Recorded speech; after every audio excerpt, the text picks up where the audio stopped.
Assalamualaikum warahmatullahi wabarakatuh. Bismillahirrahmanirrahim. Ashhadu an la ilaha illallah wa ashhadu anna Muhammadur Rasulullah.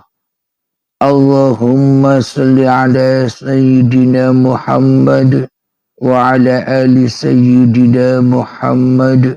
Rabbis rahli sadri wa yassirli amri wahlul 'uqdatam min lisani yafqahu qawli. Amin. Bismillahirrahmanirrahim. Salam hormatku buat para sahabat-sahabatku tercinta, baik yang ada di dalam ataupun yang ada di luar negeri. Semoga kita semua senantiasa di dalam lindungan Allah Subhanahu wa ta'ala. Amin ya rabbal alamin. Sebelum kita awali kajian di subuh yang indah ini, marilah kita kembangkan di dalam nyawa, jiwa, hati, roh, dan kehidupan ini dengan mengumandangkan kalimat-kalimat thayyibah. Subhanallah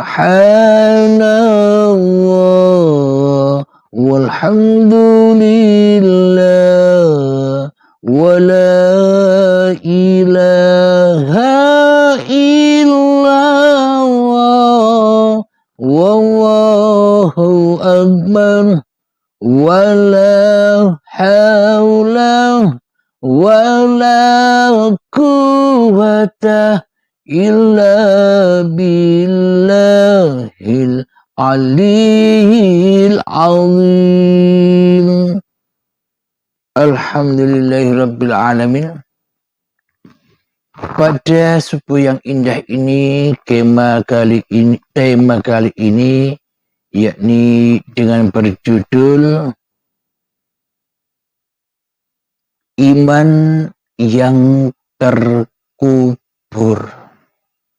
Jadi iman yang terkubur, meskipun manusianya masih hidup, tapi imannya terkubur, teruruk, terbelenggu dengan hawa nafsunya di hatinya.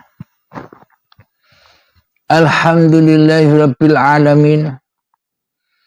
Jadi rukun iman harus dibangkitkan lagi pada tiap-tiap diri manusia,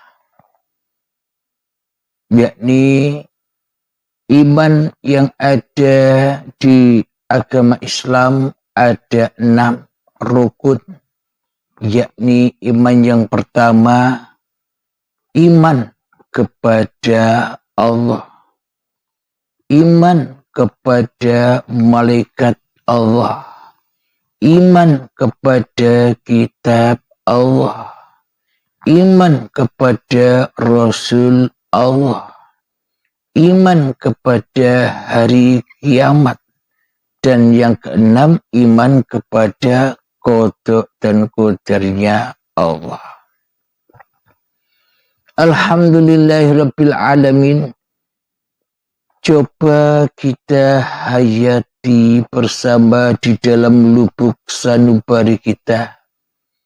Bagaimana mungkin kita dikatakan sudah beriman, sementara rukun iman saja kita masih buta. Selama ini rukun iman hanya dihafal-hafalkan saja. Selama ini rukun iman hanya buat debat-debatan saja. Selama ini rukun iman hanya simbol-simbol formalitas-formalitas saja. Sementara rukun iman tidak pernah teraplikasi dengan sebenar-benarnya. iman di hati kita selama ini.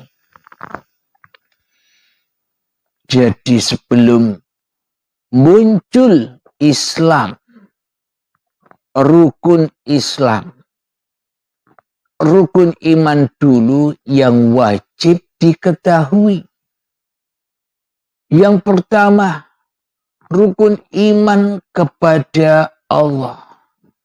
Bagaimana mungkin kita disebut iman kepada Allah, sementara Allahnya gaib, Allahnya tak nyata, Allahnya tak wujud, Allahnya tak hidup, Allahnya mati selama ini. Kita lebih menyerupai Allah daripada Allah. Kita lebih menyerupai Allah. Apanya?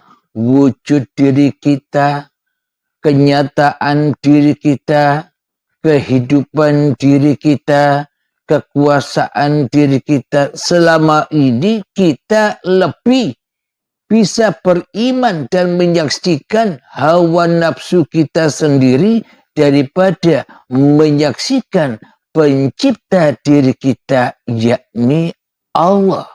Sementara Allahnya gaib dan tiada di hati kita. Itulah iman yang terkubur. Terkubur di dalam kuburan badan-badan yang dikuasai oleh hawa nafsu ini. Jadi sebenarnya kita selama ini tinggal di alam kubur dan di azab kubur. Kenapa? Karena tak ada iman walaupun sebiji darah di hati kita kepada Allah. Bagaimana mungkin kita dikatakan iman kepada Allah sementara yang jadi Tuhan di dalam hati kita bukan Allah, tapi hawa nafsu kita sendiri yang mentuhani hidup dan badan ini. Inilah yang dikatakan iman yang terkubur. Terkubur di dalam hawa nafsunya sendiri. Maka dari itu bangkitkan imanmu sebelum kedatangan syakaratul mautmu. Bangkitkan imanmu sebelum kedatangan hari kiamatmu. Bangkitkan imanmu untuk kembali kepada Tuhanmu yang menciptakan kamu. Itulah makna hari kebangkitan dari alam kuburan. Jadi di sini ada cerita versi syariatnya, yakni syariat kuburan-kuburan yang di luar itu. Dan versi syariatnya orang yang di kuburan menunggu hari kiamat. Hari kiamat yang mana? Hari kiamat yang angan-angan itu. Yang katanya besok terjadi. Bila manusia tidak kedapatan atau manusia tidak kedatangan kiamat itu sendiri, bagaimana mungkin dikatakan manusia iman kepada hari kiamat sementara kiamatnya belum datang? Apakah itu iman? Itulah iman yang terkubur, hanya angan-angan hawa nafsunya saja selama ini. Jadi iman kepada Allah yang pertama bukan iman hanya kepada nama saja, nama-namanya saja diwujud-wujudkan, asma-asmanya saja diwujud-wujudkan, ditulis kaligrafi dengan indahnya. Tapi siapa pemilik nama ditiadakan. Tapi siapa pemilik nama dikubur di kuburan hawa nafsu kita sendiri. Karena hawa nafsu kita inilah yang sebenarnya kebangkitan Dajjal la'natullah, yang selalu mensekutukan Allah, yang selalu ngaku-ngaku jadi Allah. Yang kedua, iman kepada para malaikat Allah. Bagaimana mungkin kita disebut iman kepada para malaikat Allah, sementara para malaikat pun juga gaib keberadaannya. Ini kan sama dengan iman yang dusta, iman kepada yang gaib, iman kepada yang tak ada, iman kepada yang tidak nampak. Ini kan semua hanya angan-angan baik. Jadi iman itu harus wujud, iman itu harus nampak, iman itu harus nyata di hati kita. Jadi tugas-tugas malaikat yang wajib disaksikan sudah kami kupas di episode-episode yang lalu-lalu. Silakan cari sendiri tugas-tugas malaikat Jibril, Mikail, Israfil, Israel, Raqib, Atid, Mungkar, Nakir, Malik dan Ridwan sudah dipaparkan di sana.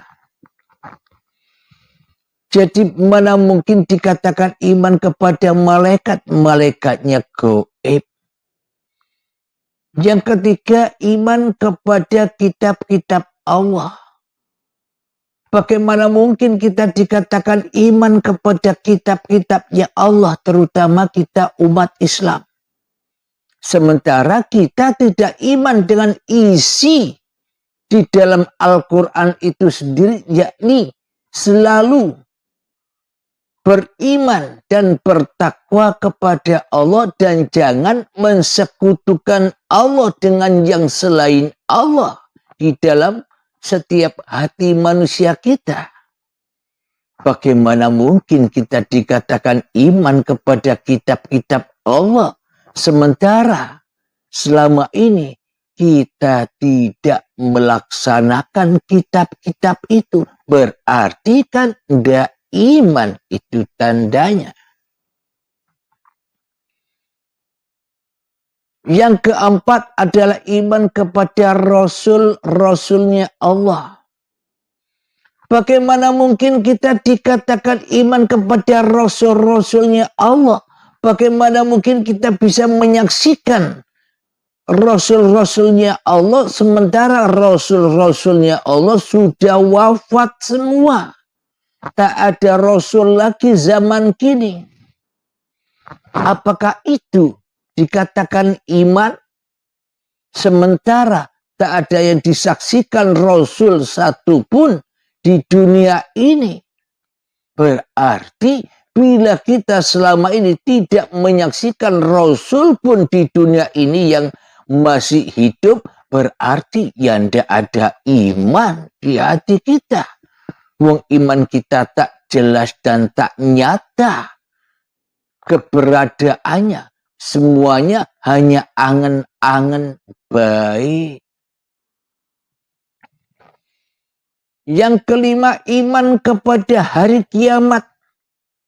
Bagaimana mungkin dikatakan iman kepada hari kiamat, sementara hari kiamat yang kita terka belum ada, belum datang, belum terjadi. Berarti bila demikian tak ada para nabi dan tak ada para rasul yang sebelum-sebelumnya. Dulu tak akan pernah ada nabi dan rasul. Wong tak ada imannya kepada hari kiamat. Wong kiamatnya belum datang. Belum bisa menyaksikan kiamat. Kenapa kok ada nabi dan ada rasul? Karena kiamat itu sudah ada pada tiap-tiap diri manusia. Bila sudah bangkit imannya dari alam kuburannya. Imannya sudah bangkit. Iman yang terkubur di dalam hawa nafsu kita sudah bangkit. Kesadarannya di dalam bertuhan. Itulah para nabi dan rasul itu sudah bangkit imannya di dalam kuburan hawa nafsunya. Sudah tidak mensekutukan lagi dirinya dengan Tuhannya. Sudah tidak mensekutukan lagi hawa nafsunya di dalam hatinya kepada Tuhan yang telah menciptakan dirinya. Hawa nafsu sudah tak menjadi raja lagi, kecuali dirajai oleh Tuhannya di hatinya. Itulah iman kepada hari kiamat. Bukan kiamat-kiamat yang kita tidak pernah tahu datangnya. Yang dikatakan iman kepada hari kiamat itu ya harus tahu kiamat yang mana dan harus ditemui dan disaksikan langsung. Jadi Allahnya disaksikan, para malaikatnya disaksikan, kitab-kitabnya disaksikan, ditaati, diikuti apa yang ada di dalamnya. Rasul-rasulnya pun harus disaksikan. Hari kiamatnya pun harus disaksikan. Yang keenam, beriman kepada qada dan qadar. Jadi iman kepada qada dan qadar itu adalah bagaimana mungkin kita bisa beriman kepada qada dan qadar. Selama ini kita selalu kontradiksi, kita selalu menyelah, kita selalu komentar dengan apa-apa yang sudah digelar Allah di alam dunia ini. Hati kita selalu komentar, ini kok bisa begini ya, kejadiannya kok bisa begitu ya. Hati selalu komentar. Yang dibaca ayat-ayat iblisnya yang di dalam hatinya, ayat-ayat hawa nafsunya yang ada di dalam hatinya, ketimbang membaca ayat-ayat Allah yang berkuasa atas segala sesuatu. Dan tidak mungkin ketemu dengan iman kepada qada dan qadar. Iman kepada Allah saja tidak ada. Iman kepada para malaikat saja tidak ada. Iman kepada kitab-kitab Allah saja tidak ada. Iman kepada para nabi saja tidak ada. Iman kepada hari kiamat saja tidak ada. Apalagi iman kepada qada dan qadar. Apalagi berbuat kebajikan. Semua itu serba dusta. Maknanya manusia terkubur di dalam hawa nafsunya sendiri. Karena itu manusia digunting-gunting sendiri lidahnya dengan kedustaannya. Ngomong begini digunting, ngomong begitu digunting karena serba dusta. Kenapa? Karena tak bertuhan di hatinya. Apapun yang diupayakan dalam tangannya, dalam hatinya, dalam pikirannya, dalam kakinya, semuanya dipotong-potong sendiri, disiksa sendiri oleh hatinya sendiri. Karena semuanya serba dusta, karena semuanya tidak mengemban amanatullah, melainkan mengemban amanatu syaitan. Amanah hawa nafsunya sendiri, amanah angan-angannya saja. Alhamdulillahirabbil alamin. Sebelum kita lanjutkan ayatnya, marilah kita mengheningkan cipta dulu untuk merenungi kesalahan-kesalahan kita sendiri, untuk merenungi bahwa kita selama ini berada di dalam alam kubur, alam kematian dan azab kubur. untuk merenungi bahwa kita selama ini jadi bahan bakarnya neraka yang berbahan bakar badan-badan dan hati yang keras melebihi kerasnya batu, badan-badan yang masih teraku-akui oleh manusianya dan hidup yang keras seperti kerasnya batu yang masih diaku-akui oleh manusianya. Marilah kita renungkan bersama di dalam mengheningkan cipta. Mulai, silakan.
Mengheningkan cipta selesai.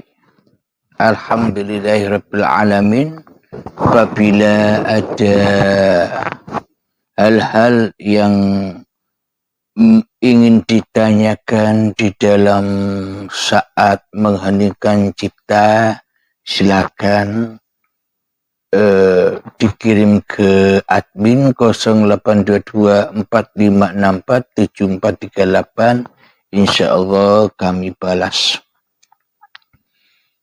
Alhamdulillahirrabbilalamin.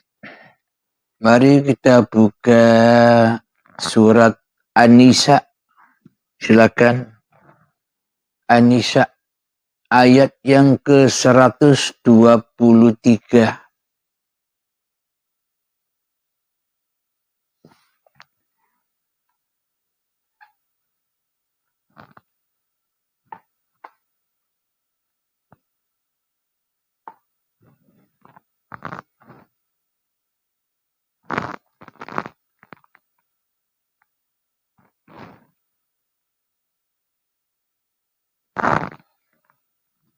A'udzu billahi minasyaitonir rajim. Bismillahirrahmanirrahim.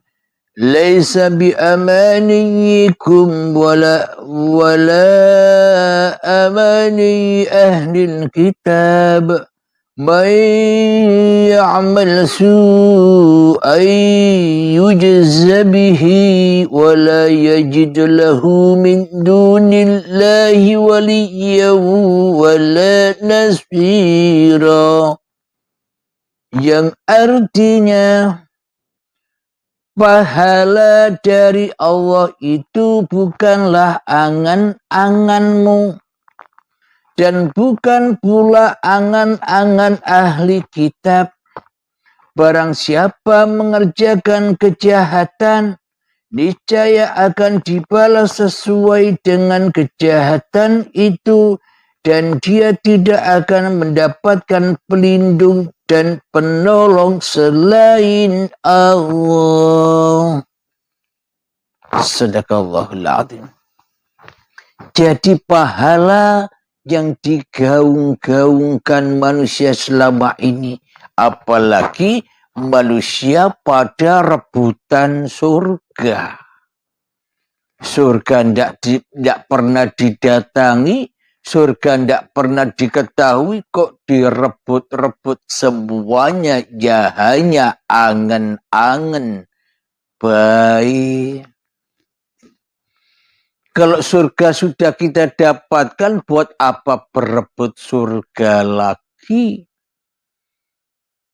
Itulah setan yang selalu menyesatkan kita dengan angan-angan pahala dan surga, agar kita mudah diadu domba di dalam memperebutkan pahala dan surga.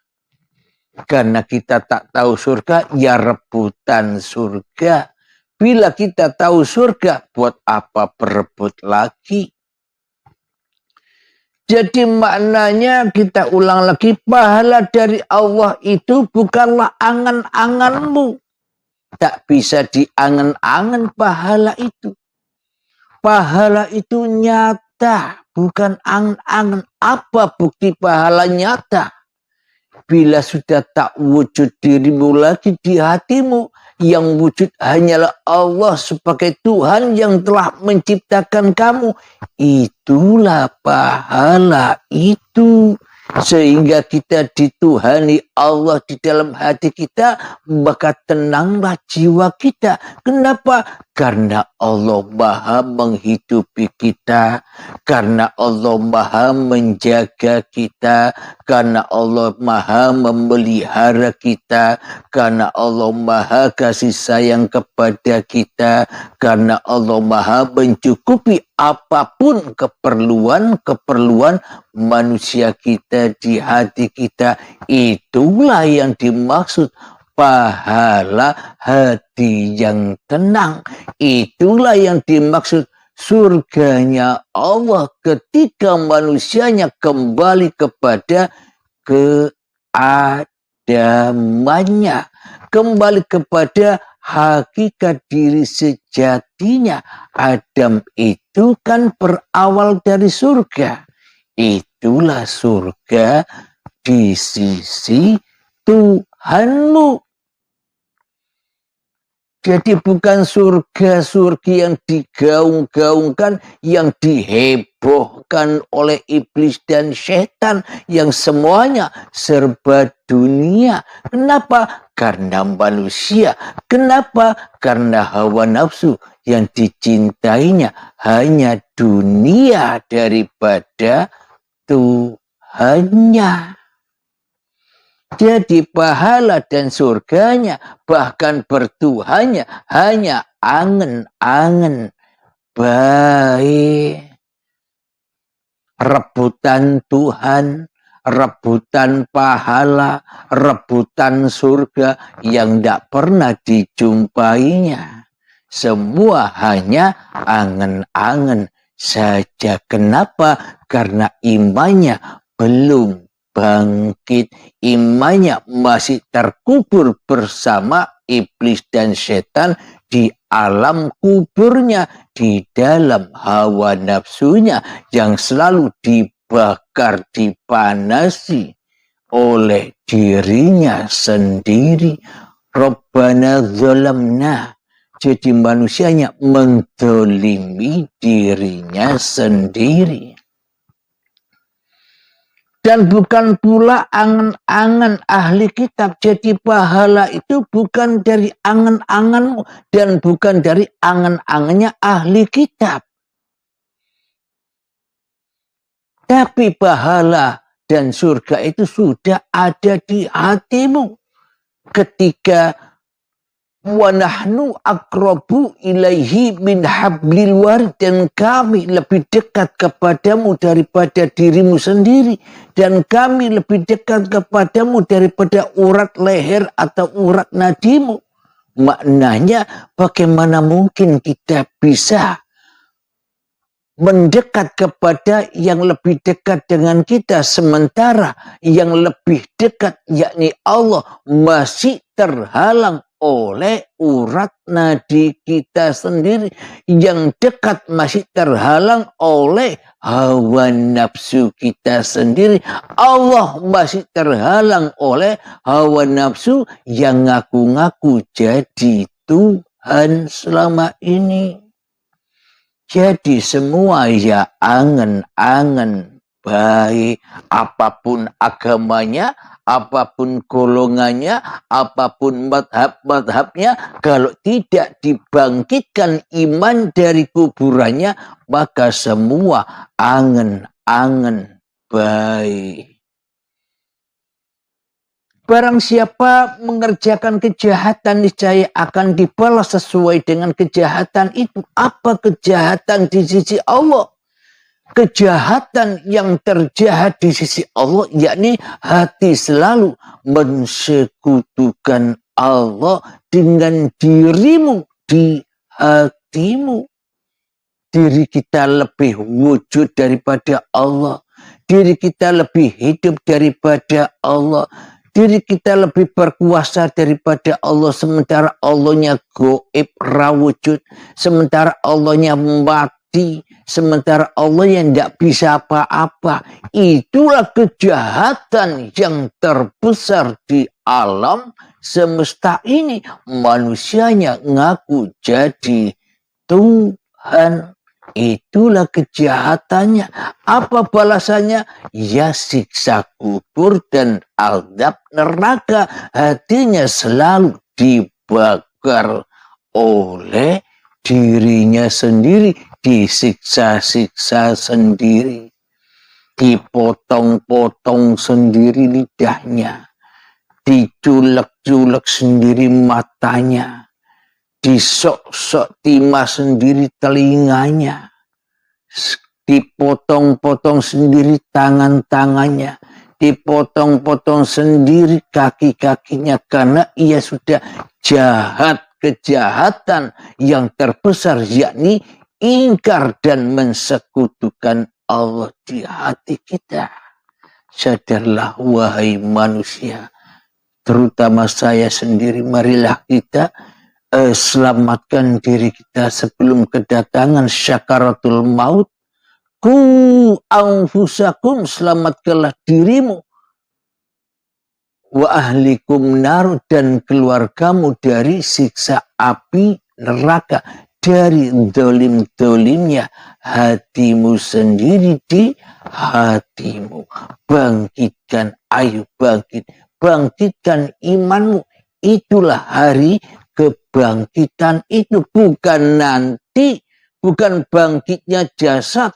Jasad mati kok bisa bangkit?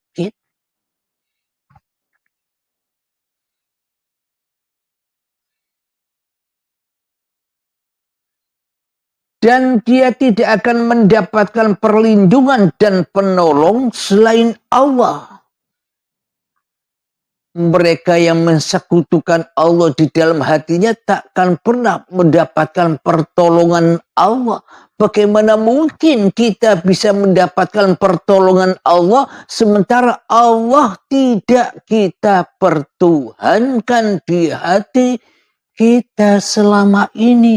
Muhal dong.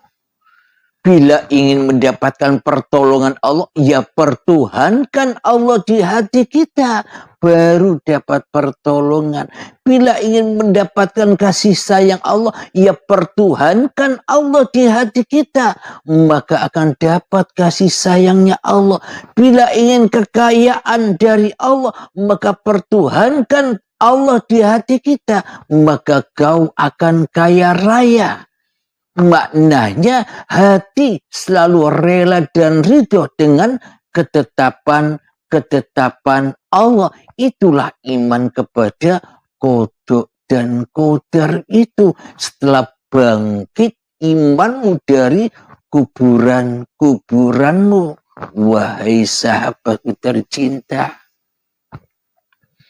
Di sini kami tidak menggurui. Kami hanya membacakan kebenaran ayat-ayatnya Allah supaya kita bisa menyaksikan kebenaran ayat-ayatnya Allah.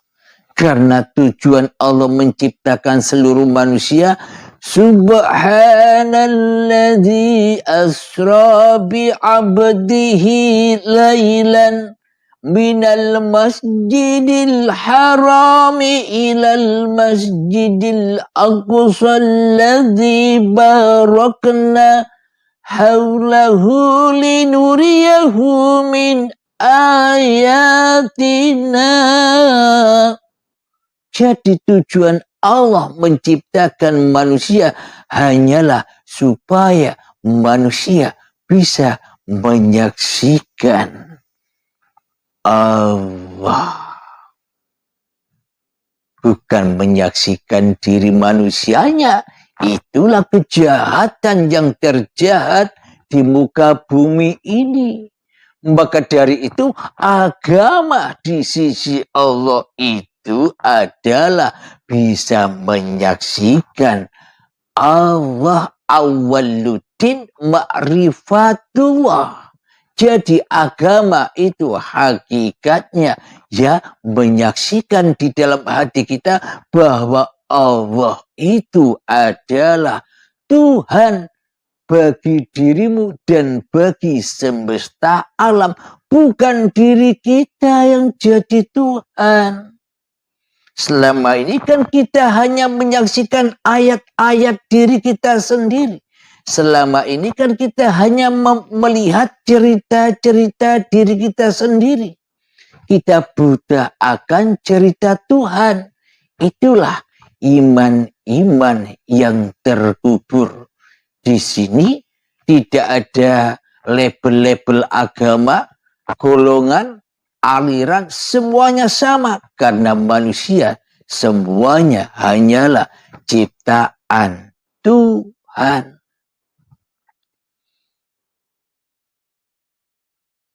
Ayat yang ke-124 kita lanjutkan.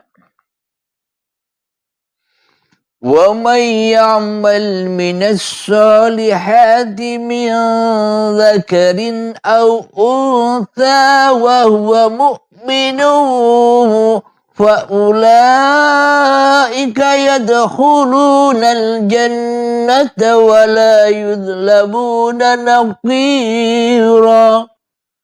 Yang artinya, dan barang siapa mengerjakan amal kebajikan, baik laki-laki maupun perempuan, sedang dia beriman, maka mereka itu akan masuk ke dalam surga dan mereka tidak dizalimi sedikit pun. Nah, maknanya, dan barang siapa yang mengerjakan amal kebajikan, ya kalau beramal kebajikan itu syaratnya ya harus iman kepada Allah, ya harus tahu siapa Tuhan.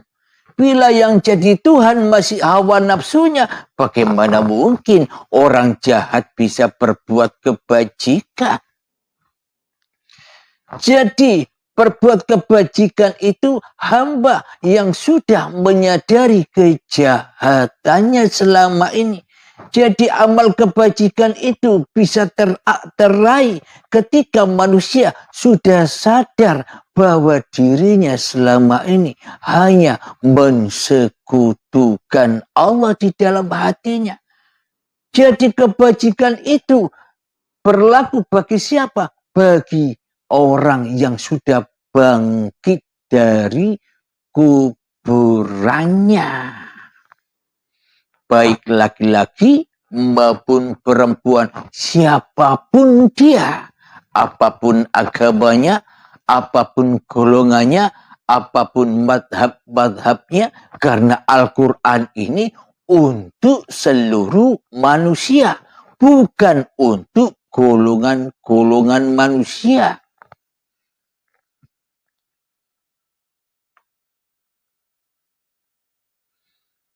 Jadi makna amal kebajikan itu bagaimana? Amal yang sudah di dalam hatinya lillah.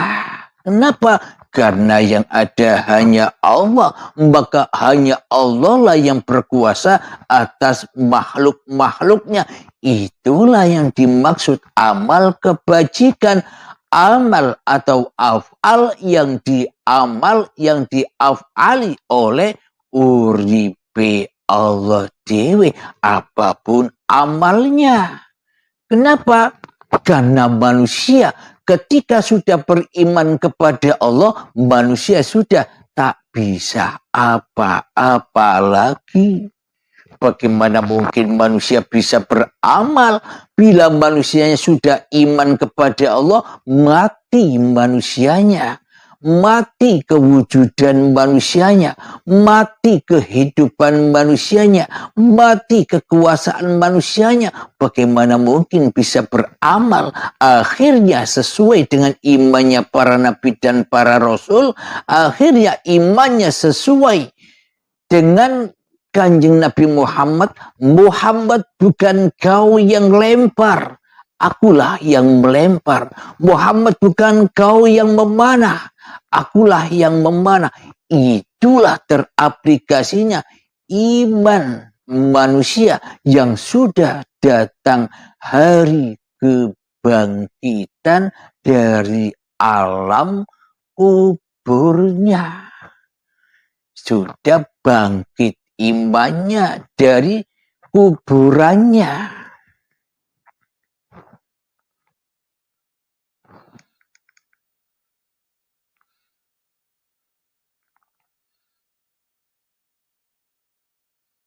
Dan barang siapa mengerjakan amal kebajikan, baik laki-laki maupun perempuan, sedang dia beriman, maka mereka itu akan masuk ke dalam surga.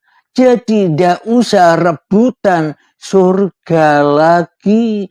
Cari sendiri, raih sendiri di dalam masing-masing hatimu. Percuma rebutan surga, mung angen-angen baik, rebutan angen-angen, rebutan bayang-bayang, rebutan penjoro hawa nafsu. Itu sama halnya dengan rebutan neraka.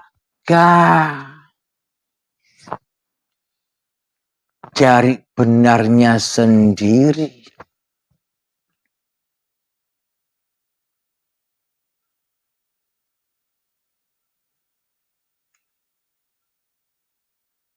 Maka mereka itu akan masuk ke dalam surga dan mereka tidak dizalimi sedikit pun. Bagaimana mungkin manusianya bisa terdolimi sementara manusia sudah kembali ke sisi Tuhannya, aman di sisi Tuhannya. Kenapa? Karena Allah sudah berkuasa atas manusianya. Bagaimana bisa didolimi? Tak bisa didolimi manusia yang sudah mati. Bagaimana mungkin manusia mati bisa didolimi oleh hawa nafsu yang lain?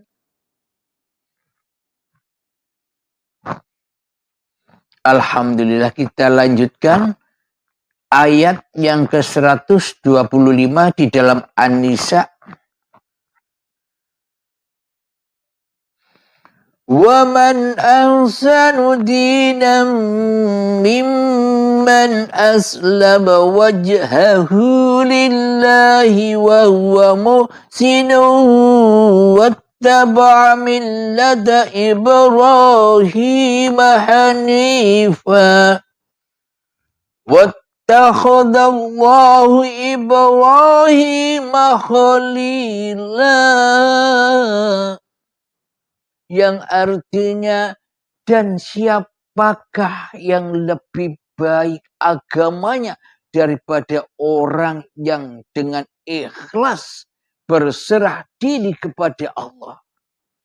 Inilah agama itu.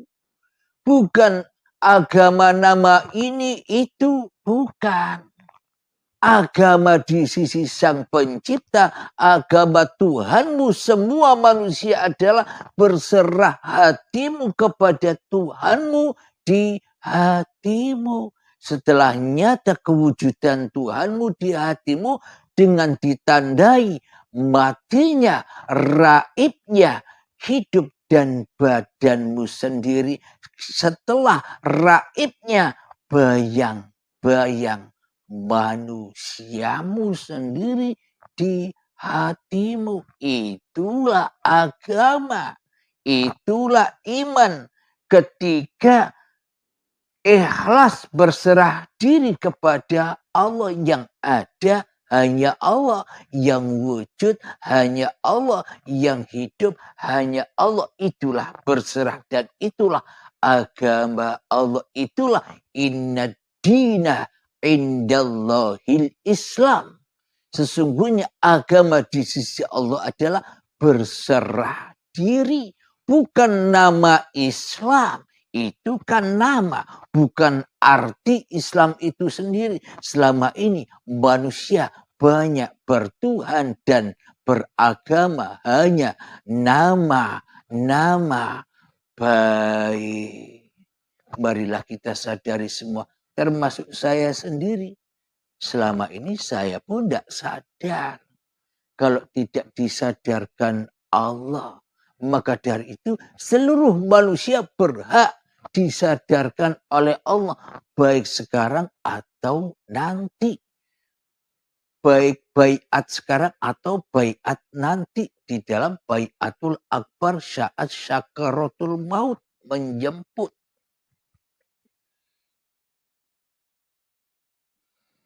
Dan siapakah yang lebih baik agamanya daripada orang yang dengan ikhlas berserah diri kepada Allah, sedang dia mengerjakan kebaikan. Jadi kalau sudah nyata Allahnya, maka itulah kebajikan dan kebaikan. Kenapa? Karena hanya Allah yang bisa menggelar, dan karena hanya Allah yang bisa menghidupi manusianya. Dan mengikuti agama Ibrahim yang lurus. Lurus apanya? Lurus hatinya. Lurus apanya? Pancar hatinya. Pancar hatinya kepada uripe Allah ketimbang kepada uripe Ibrahimnya. Inilah yang dimaksud agama Ibrahim yang lurus. Dan Allah telah memilih Ibrahim menjadi kesayangannya. Bagaimana mungkin kita bisa disayangi Allah sementara kita tidak memilih Allah sebagai Tuhan di dalam hati kita? Bagaimana mungkin kita dapat kasih sayang dari Allah sementara Allah kita selingkuhi, sementara Allah telah kita sekutukan dengan hawa nafsu kita di hati kita selama ini. Coba hayati itu, wahai sahabatku.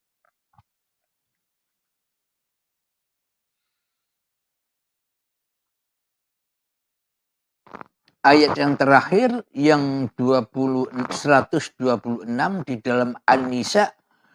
Walillahi ma fis samawati wa ma fil ard wa kana Allahu bikulli syai'in muhita. Dan milik Allah lah apa yang ada di langit dan apa yang ada di bumi.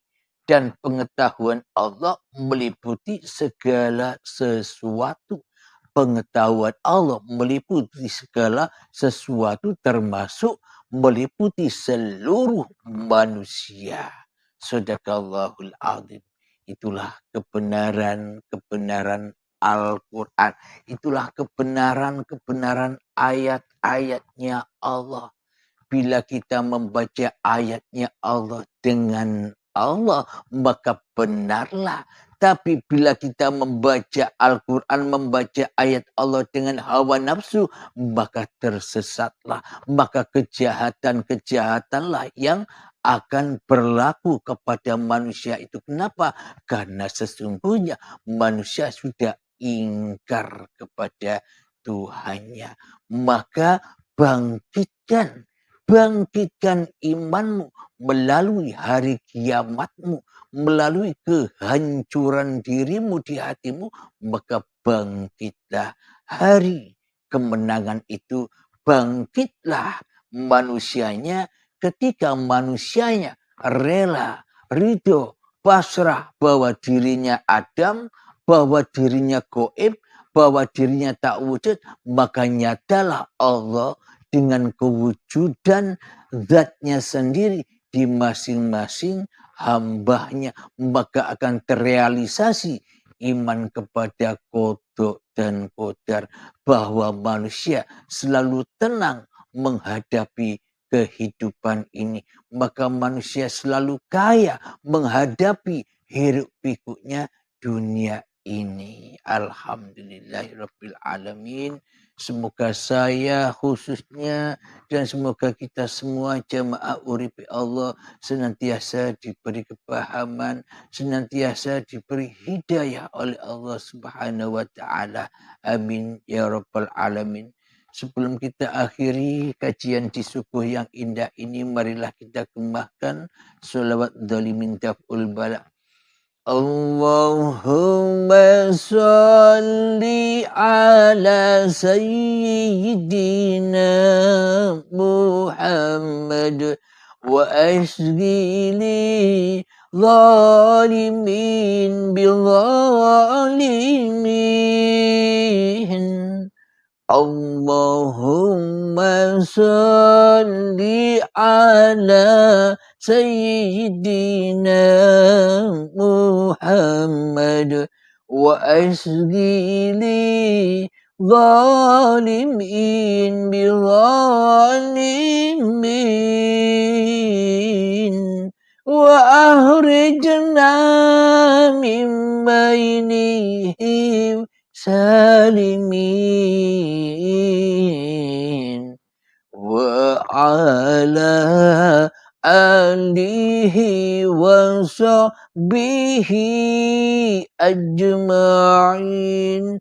Allahumma ya qadiyal hajat, Allahumma ya mujibad da'awat, Allahumma ya rafi'ad darajat, Allahumma ya muhillal muskilat, Allahumma ya syafiyal amrat, Allahumma ya kafiyal muhimmat, Allahumma ya dafi'al baliyat, Allahumma khtim lana bil iman, Allahumma khtim lana bil islam, bijahi sayyidil mursalin, Rabbana atina fid dunya hasanah, wa fil akhirati hasanah, wa qina adzabannar, wa sallallahu ala sayyidina Muhammad, wa ala alihi wa sahbihi wa sallam, walhamdulillahi rabbil alamin. Akhir kalam. Assalamualaikum warahmatullahi wabarakatuh.